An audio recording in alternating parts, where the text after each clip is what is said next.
For the most part, ticker tape parades and the Canyon of Heroes have been reserved to sports champions. Yeah, from the Yankees, the Giants, the Women's World Cup USA team. But today, New York will be celebrating a different kind of hero, the health heroes of the COVID pandemic. And joining us this morning, we have the parade's Grand Marshal, critical care nurse at Long Island Jewish Medical Center, Sandra Lindsay. Thank you so much for being with us this morning. Thank you very much for having me. It's a pleasure. Tell us about what you felt when you found out you were going to be the Grand Marshal. I felt so honored and privileged to be able to lead this very, very important group of participants, of individuals who kept the city going, kept us all safe, or healthcare workers, or bodega workers, transportation workers, city workers, educators, all these very, very important people who without them, we would be at a standstill. So it's a pleasure to lead this group of people. I am so honored. And we thank you for your service. Take us back to that moment right before you got the first vaccine, the first person in the U.S. to get the vaccine. What was going through your mind in that moment?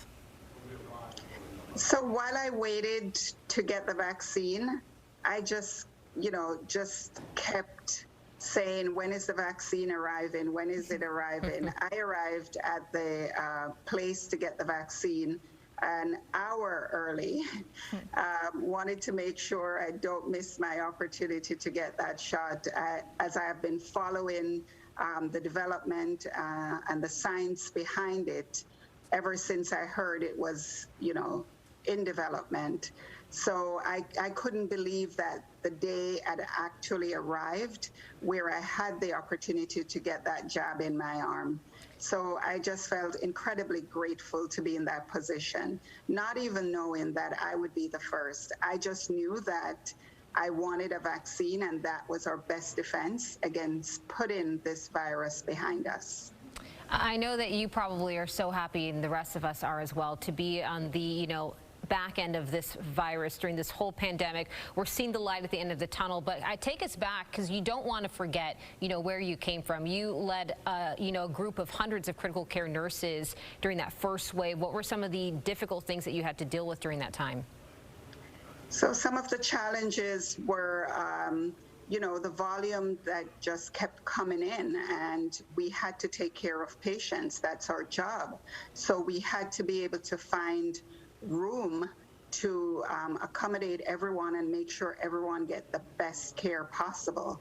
So, it's expanding those ICUs, it's working long hours, it's supporting my team with whatever they needed, and they were incredible.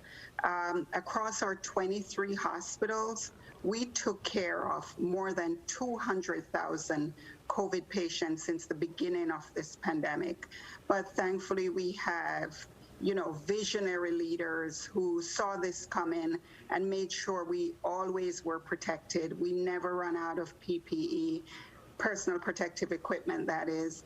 And they were there supporting us every step of the way, locally at our individual sites, and corporate made sure we had all the resources that we needed.